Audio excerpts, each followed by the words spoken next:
10 historical facts you never knew about. The past is full of curious stories. Some of the most illuminating facts about ancient history have been censored out of textbooks because they can appear disgusting or disturbing or offensive in the context of our modern world. But to the people of the ancient world, such facts were merely the hard realities of everyday life. If you would like to know more about it, then please keep watching.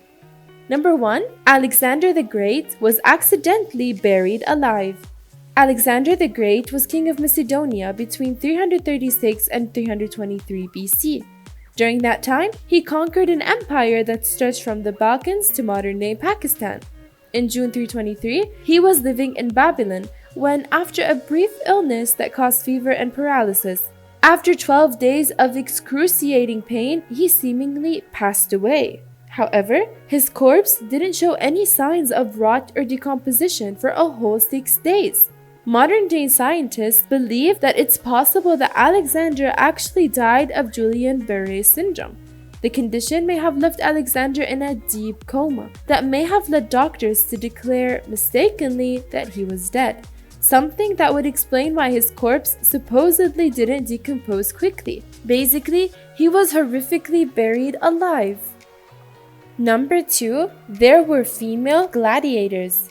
Female gladiators, or a gladiatrix, served the same purpose of executing criminals, fighting each other, and fighting animals in Rome's various fighting pits. They wore nearly the same costume as their male counterparts, which meant that they were topless and only wore a loincloth to cover their lower half. They also wore greaves to cover their legs and arms. These women were also sometimes called the Amazons, since they were meant to evoke the legends of the powerful women. These beautiful, powerful Amazonians quickly grew a fan base among Romans. People came to see the same performers again and again as they grew stronger and better at fighting in the Colosseum. Dolls, oil lamps, and pieces of art were made in the likeness of both male and female gladiators that spectators could purchase and take home as souvenirs.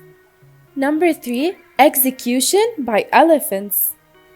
In ancient Asia, death by elephant was a popular form of execution. Execution by elephant was a form of capital punishment and a weapon of war for certain societies of the past. As elephants are very intelligent and easy to train, it proved easy enough to train them as executioners and torturers. They could be taught to slowly break bones, crush skulls, twist off limbs, or even execute people using large blades fitted into their tusks. This method of punishment was occasionally used in the Western world, as several examples can be found in the ancient sources. This form of capital punishment is known also as gangua rao and has also been used since the Middle Ages. The popularity of this mode of execution continued into the 19th century, and it was only with the increasing presence of the British in India that the popularity of this brutal penalty went into decline. Number 4. In 1386, a pig was executed in France. Throughout the Middle Ages in Europe, animals were, as it turns out, tried for human crimes. Animals were arraigned in courts on charges ranging from murder to obscenity. Pigs, dogs, cows, rats, and even flies and caterpillars were arraigned in courts with full ceremony. They would call witnesses and evidence were heard on both sides. They would grant a form of legal aid, a lawyer to the animal that was accused in order to conduct the animal's defense. One such case happened in Valais, France, where a pig attacked a child's face who went on later to die from the wounds. The pig was arrested, kept in prison, and then sent to court, where it stood trial for murder, was found guilty, and then executed by hanging. Number 5. France built a fake Paris to confuse the German. As far as military strategies go, never has there been a more cunning and clever trick than what took place in Paris towards the end of World War I. The French built a fake Paris, equipped with a fake Champs-Élysées and Gare du Nord, hoping to fool German bombers, and this secret has only recently been revealed. Believe it or not, French military planners believed that German pilots could be fooled into destroying a pretend Paris. rather than the real one, and so they set about building a life-size replica. This dummy city was positioned on the northern outskirts of Paris in order to bring the danger as far away from civilians and the city's infrastructure as possible. Number 6. Lord Byron kept a bear in his college dorm.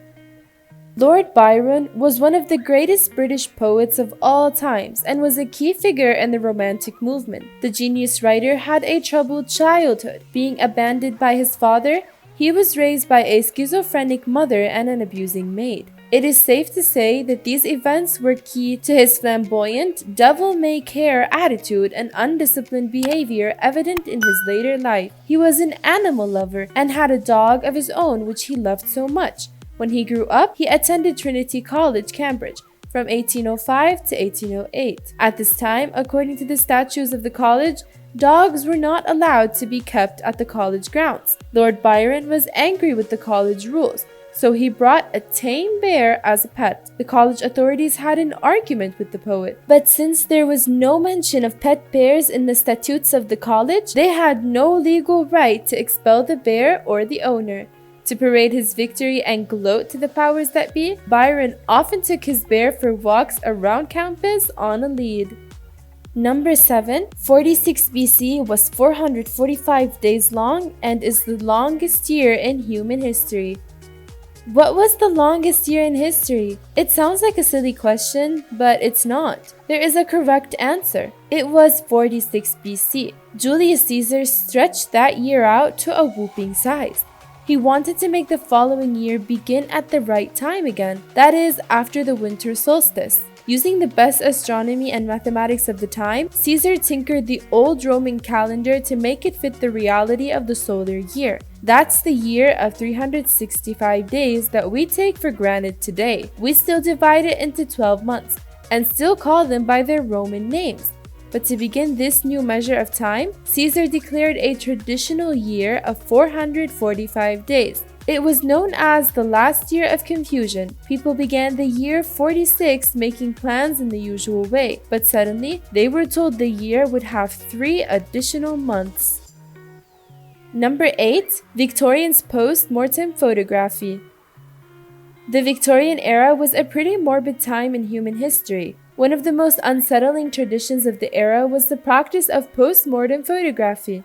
Post-mortem photography is the practice of taking a photo of the recently deceased. It was done in preparation to have a printed photo of your dead family member to proudly display in the home. People would dress their newly deceased relatives in their best clothing, and then put them in lifelike poses and photograph them. In the unfortunate event of a loved one dying, it would be considered unusual or perhaps even frowned upon if we were to take a photograph of their body or face. However, post-mortem photography was once a common practice out of love and respect. In the 19th century and early 20th century, this unconventional practice was commonplace and gratefully embraced as a form of both mourning and remembrance in both American and European cultures.